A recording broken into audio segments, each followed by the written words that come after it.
Lecture number 12. Lecture number 12. Already we have discussed from 0 to 11 lectures and 12 lectures we have discussed. If you have not watched those videos तो please जाके पहले वो videos देख लें और बाद में ये वीडियोस देखें, ये वाला वीडियो देखें। और चैनल पर नए हो तो सब्सक्राइब जरूर करें। पूरा कोर्स एल्गोरिथम का फ्री में आपको मिल रहा होगा। बिना किसी देरी के ओमेगा एंड थीटा नोटेशन की बात करेंगे यार। ओमेगा होता है ये, और ये होता है बिग ओमेगा, और ये होता है स्मॉल ओमेगा, और ये होता है थीटा। थीटा में बिग और स्मॉल नहीं होता है। और हमने बिग ओ की बात कर ली है, ये डन हो चुका है। आज बिग ओमेगा की बात करेंगे और थीटा की बात करेंगे। स्मॉल ओ और स्मॉल ओमेगा की बात नहीं करने वाले हैं हम अभी, बाद में करेंगे जब हम बिग ओमेगा और थीटा की बात कर चुके होंगे तब बात करेंगे। तो यार हमने बताया था आपको कि इफ हमको अगर कोई बिग ओ की बात करता है तो हमारे माइंड में एक चीज आनी चाहिए न्यूमेरिकल सॉल्व करने के लिए कि F N less than equal to C times of ji N.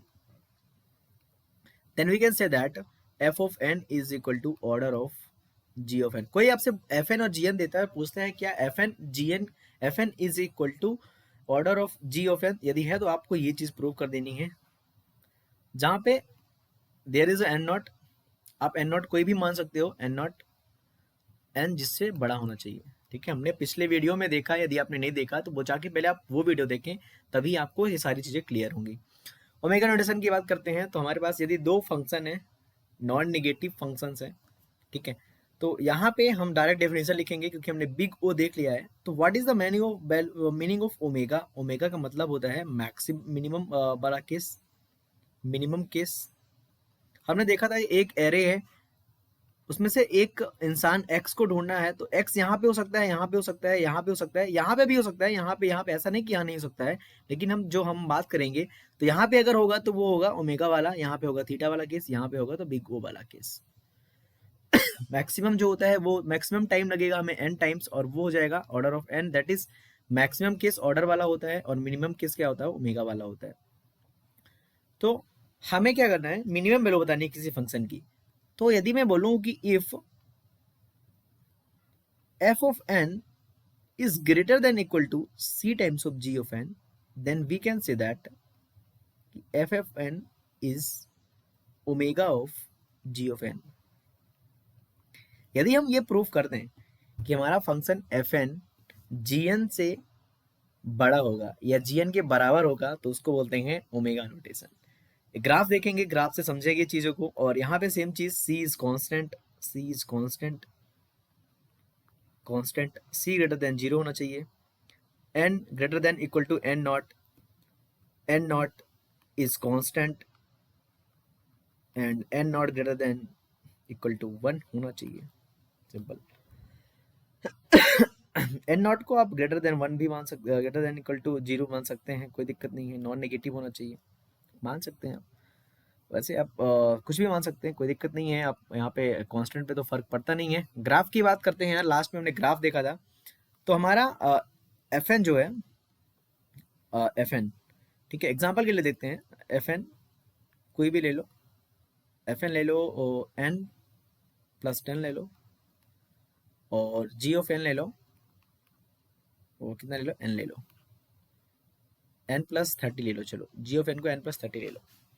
तो हमें दिखाना है कि क्या मेरा F N greater than equal to C times of ji of N है। हमें सी कुछ भी चूज कर लेना रैंडम अपने से, क्या ये हमें प्रूव करना है। तो प्रूव करते हैं चलो। तो N plus 10 greater than equal to C times of N plus 30। मैं डायरेक्टली बोलता हूँ ना कि आप सी को 2 ले लो, बात खत्म हो जाएगी। सॉरी 2 नहीं, ये तो बड़ा है ना। आप सी को ना 1/30 ले लो, बात ही खत्म हो गई।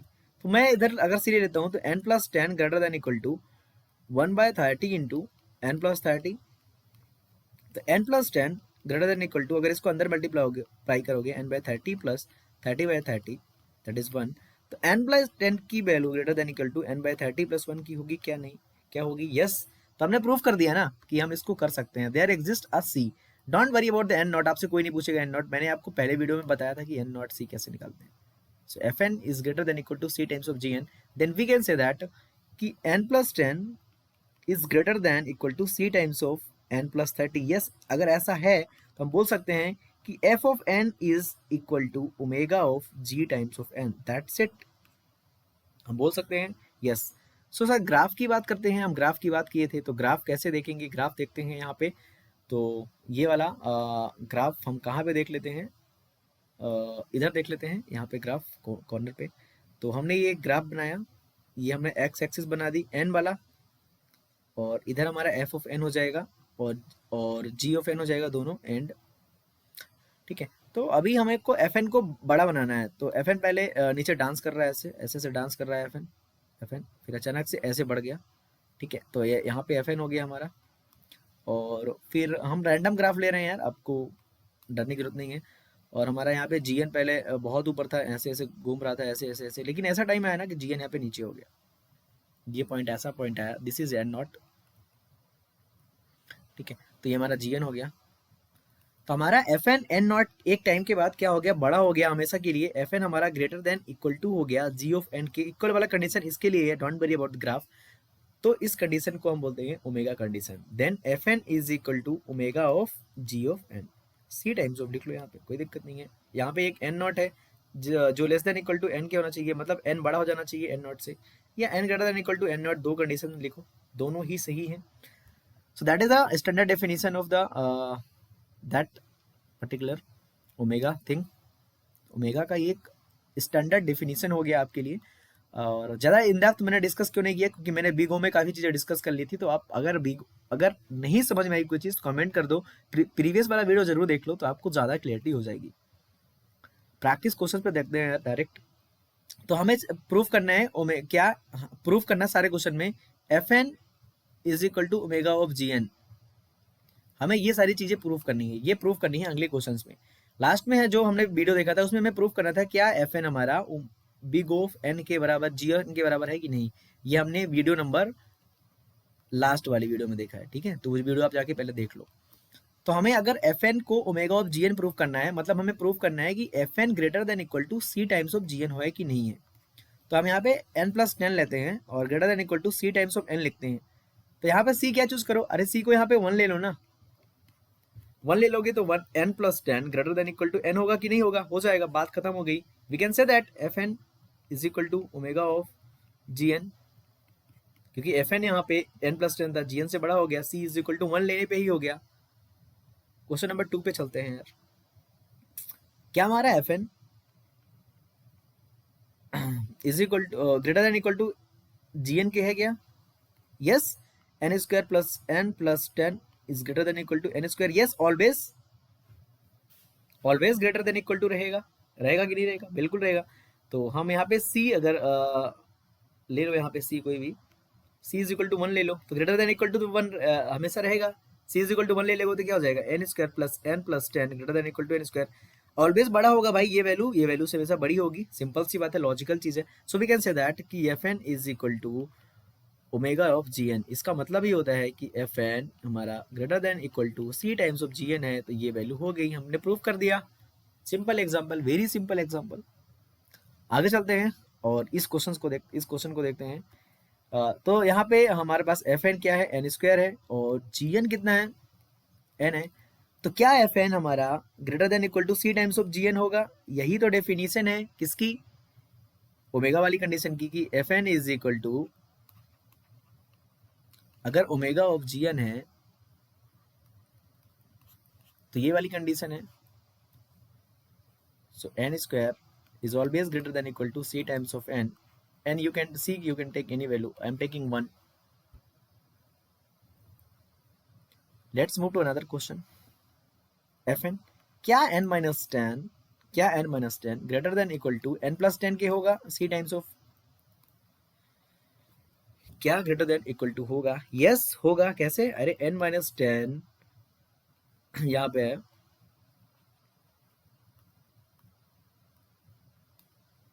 n minus 10 greater than equal to, c को ले लो 10,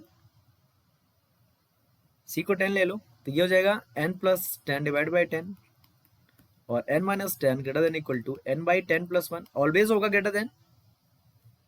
अगर 100 ले तो n, तो कितना होता है 10 आ जाएगा, 100 डिवाइड बाई 10 प्लस 1, ठीक है। तो ये ग्रेटर देन हो जाएगा, एक वैल्यू के बाद n नॉट आप खुद निकालो, आप खुद बताओ, सी आप हमने बता दिया 1/10, सी आप कुछ भी ले सकते हो, ठीक है। This is not 34, this is 4, question number 4। So that is omega, that is omega, ठीक है। तो ओमेगा में आपको क्या याद रखना है, क्या आपको याद रखना है, if f of N is greater than equal to C times of G N, then we can say that F of N is equal to omega of g of n. That you have to remember throughout this journey of your gate preparation. ये कभी भी पूछ सकता है कोई, ये है omega का कंडीशन। और हमने बिगो का क्या देखा था कि एफ एन अगर less than equal to C times of ji N होता है, so we can say that F of N is equal to big O of ji of N. That is a case of big O. So ठीक है, दोनों हमने देख लिया, बिगो और big omega. Theta notation पे आते हैं। थीटा नोटेशन का मतलब क्या होता है, थीटा का मतलब होता है, ये आता है थीटा का सिंबल, इसका मतलब होता है एवरेज केस, ठीक है। What is the meaning of average case? So let's f n let two non negative functions f n and g n, ठीक है। इसका मतलब क्या है, देखो हमारे पास एक एफ एन है और एक जी एन है, ठीक है। एवरेज केस का मतलब क्या है कि मेरा एफ एन ना तो जी एन से बड़ा है ना तो जी एन से छोटा है। मतलब क्या है समझते हैं। इफ मेरा F N greater than equal to C one times of ji one है, and also F N less than equal to है C two times of ji N, don't worry about conditions, I will explain, then F of N is equal theta of ji N. तो sir आप बोल रहे हो कि एक function GN से बड़ा भी है और वही फंक्शन जीएन से छोटा भी है, ऐसा कैसे पॉसिबल है, ये दोनों चीज कैसे पॉसिबल है? Then F N is equal to theta of ji n, ये कैसे पॉसिबल है? ये पॉसिबल है because of c one and because of c two, because of them, ठीक है। एग्जाम्पल के लिए समझते हैं, एग्जाम्पल के लिए समझते हैं यहाँ पे, अगर आपने एफ एन को मान लीजिए आपने एन स्क्वायर लिया और जी एन को ले लिया आपने to square, to N square, ठीक है। तो आप एफ एन को less than equal to g n proof करें, पहले कर सकते हैं क्या? N square less than equal to to N square always true हो गया। सी को हमने वन ले लिया, सी टाइम्स को हमने वन ले लिया यहाँ पे। और यहाँ पे अगर एफ एन को greater than equal to C times of ji n proof करना है तब भी प्रूफ कर सकते हैं आप, यस। तो एफ एन कितना है, n square greater than equal to C times of two N square. यहाँ पे सी की वैल्यू आप क्या ले लीजिए, 1/4 ले लीजिए। तो यहाँ पे ये कितना हो जाएगा, 1/4 आपने रखा तो ये हो जाएगा 2 और ये n square greater than equal to हो जाएगा एन स्क्वायर बाय 2, और ये ऑलवेज ट्रू है। So because we have C1 and C2, so we can prove those conditions जहाँ पे हमारा फंक्शन ग्रेटर भी हो सकता है और लेस भी हो सकता है। उस केस में हम बोलते हैं उसको थीटा ऑफ जी एन। हाँ, यहाँ हमारे पास कांस्टेंट अगर है, कांस्टेंट डिफरेंस आ रहा है तो हम उसको बोल सकते हैं, कांस्टेंट डिफरेंस आ रहा है तो उसको बोल सकते हैं क्या, कि वो थीटा कंडीशन है। ग्राफ देखते हैं कैसे होगा, ठीक है। तो ग्राफ इसका अगर देखा जाए, ग्राफ आपसे कोई पूछेगा नहीं लेकिन फिर भी देख लो आप, ठीक है। तो ग्राफ यहाँ पे एफ एन को बोल दो और यहाँ पे जी एन को बोल दो। तो मैं बोलता हूँ कि मेरा एफ एन ऐसा चल रहा है, ऐसा। और कभी कभी क्या होता है मेरा एफ एन, कभी कभी मेरा एफ ऑफ एन जो होता है, मेरा जी एन ऐसे हो जाता है, जी वन नहीं जी एन, मेरा एफ एन ऐसे चल रहा है। कभी कभी मेरा जी वन जो होता है जी एन वो नीचे आ जाता है जी एन, तो उसको मैं बोल देते हैं। और कभी कभी हमारा जी एन ऊपर चल जाता है। तो मेरा जो मैंने बता रखा है सी वन किसके लिए बना रखा है कि एफ एन ज़्यादा हो, तो एफ एन ज़्यादा है तो मतलब यहाँ पे C one times of ji one है और ये क्या है, C two times of G N है।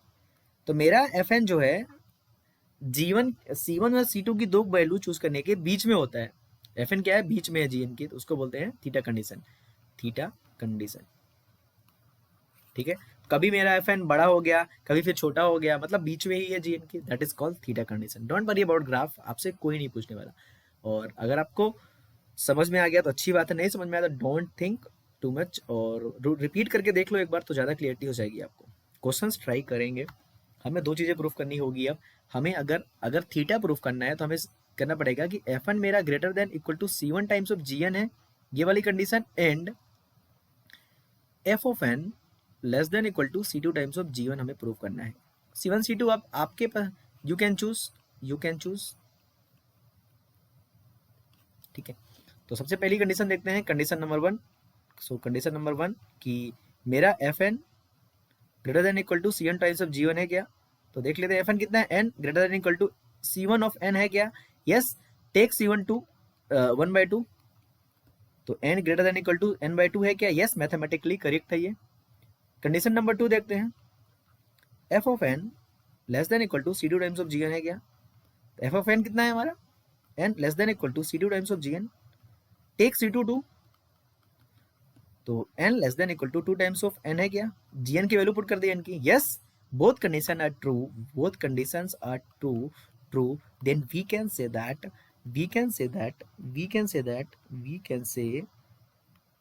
f of n is equal to theta of g of n, and same condition also we can say that कि gn is equal to theta of f of n। Reverse दोनों true है, दोनों true है भैया theta की case में। तो यहाँ पे जो मैंने डेफिनेशन लिखी है ना यहाँ पे, तो यहाँ पे एक चीज और लिख लीजिए आप कि gn is equal to theta of f of n, both are true, both are true, both are true। ठीक है, आगे बढ़ते हैं, क्वेश्चन नंबर नेक्स्ट पे देखते हैं। अब हमारे पास एफ ऑफ एन कितना है, एन स्क्वायर प्लस टू है, और ये है एन स्क्वायर। तो हम कंडीशन नंबर वन देखेंगे, कंडीशन नंबर वन को सी वन बोल देता हूँ। F of n greater than equal to C one times of ji of n, हो जाएगा n square plus two greater than equal to C one means c one और जी n means n square. अरे है क्या, सी one को one मान लो, सी one को one ले लो, then N square plus two always greater than equal to N square, that is true, कोई दिक्कत नहीं, कुछ भी मान सकते हैं सी वन को। F of N less than equal to C one times of G N है क्या? दो कंडीशन चेक करनी पड़ती है थीटा में। तो एफ एन कितना है, n square plus two less than equal to C one कितना है, हमें सी टू यहाँ पे कितना है हमें चूज कर लेंगे अपन से। ठीक है, जी एन कितना है, एन स्क्वायर, तो इसको इरेज ही कर देते हैं। सो सी टू को हम ले लेते हैं कितना, सी टू को हम ले लेते हैं, चलो टू ले लेते हैं, टू एन स्क्वायर। देख लो एन की वैल्यू पुट करके एक टाइम के बाद ये बड़ा हो जाएगा, ये भी ट्रू हो गया, सी टू हमने टू ले लिया। Then we can say that F N is equal to theta of ji of N, और जी N is equal to theta of F of N, that's it. Theta में बहुत कंडीशंस, दोनों theta है एक दूसरे के, सिंपल बात, सिंपल सी चीज है ना, G N is equal to theta of F N, क्यों? क्योंकि जी एन भी तो छोटा बड़ा होता जा रहा है, that's it. So that is all about theta, and what you have to remember from both the lectures. Let me conclude for the all three things.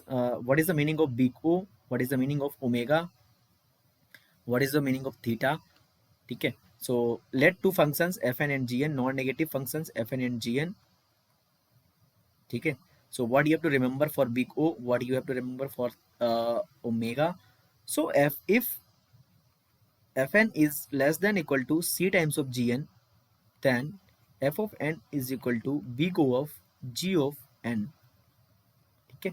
और c यहाँ पे greater than equal to 0, n not greater than equal to 1, और यहाँ पे F N if greater than equal to ji of N के है, then F of N is equal to omega of ji of N, C times यहाँ पे सी क्या है, यहाँ पे constant, C greater than 0, N not greater than equal to 1, और यहाँ पे एन जो होगा हमारा greater than equal to N naught का होगा। Don't worry these conditions, don't think so much.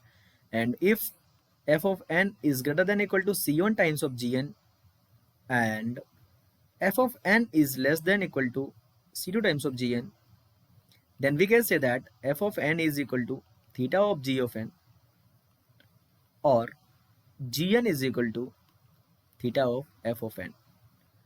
This is the summary, and that you have to remember, that you have to mark, very important, 5 star I am giving, 5 में से 5। Then we will solve now, again we will solve approx 20 questions. We are going to solve 20 questions. Don't forget to watch those videos, those are coming, and don't forget to subscribe. Let's meet in next video. Thanks for watching, and don't forget to subscribe again. I'm saying let's move to next video and previous videos जाके देख लो यार सबसे पहले, अगर आपने नहीं देखा है तो ये वीडियो ज़्यादा क्लियर हो जाएंगे और पूरा कोर्स हम कवर कर लेंगे विद इन 80 डेज और 70 डेज. Thanks for watching.